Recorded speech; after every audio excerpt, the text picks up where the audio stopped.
So cardiac arrest means the heart stopped. The way that we know someone's had a cardiac arrest is because they rapidly lose consciousness and they're not breathing normally. Now that's a killer condition.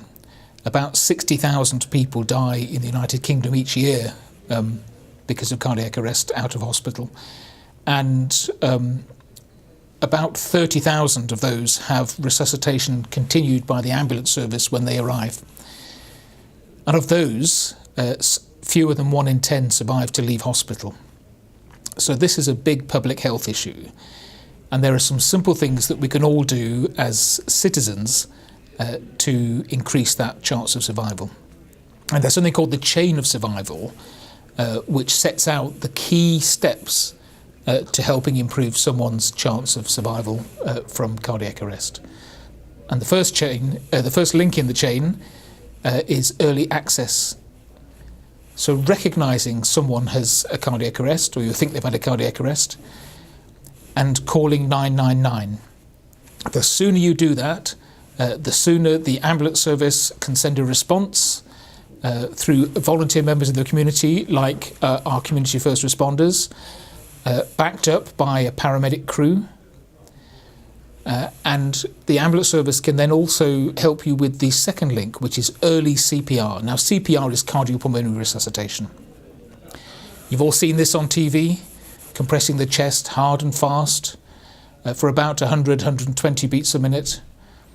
And continuing to do that, if possible with rescue breaths, mouth-to-mouth resuscitation, but particularly with chest compressions, until help arrives. Now, help might arrive in the form of the third link. The third link in the chain of survival is early defibrillation. And across this country, we have pioneered putting defibrillators in public places. So a defibrillator is a small machine with a computer on board that will automatically analyse the patient's heart rhythm.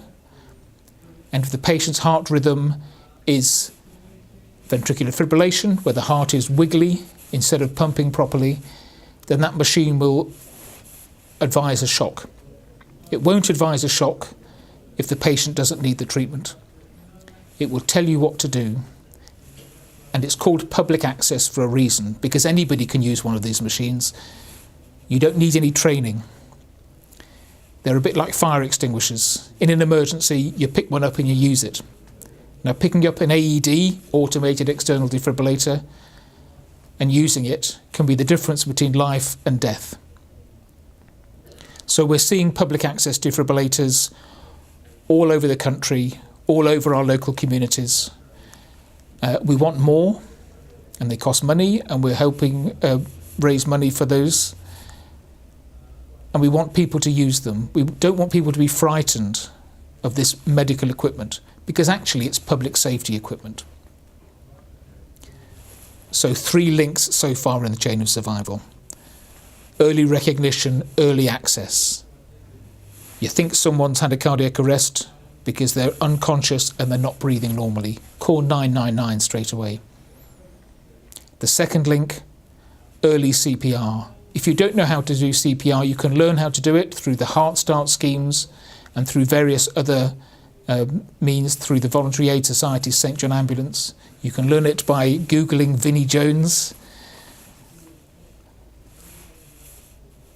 Or when you call 999, the ambulance service, they will talk you through it and they will stay with you until help arrives. But CPR is most important of all of this.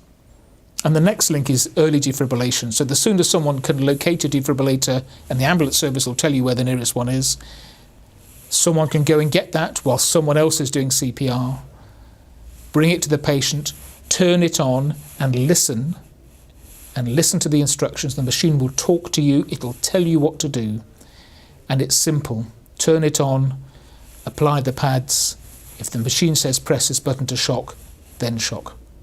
And the fourth link is post-resuscitation care. So for those patients who are lucky enough to get CPR from a bystander and early defibrillation, they're the patients most likely to survive to reach hospital.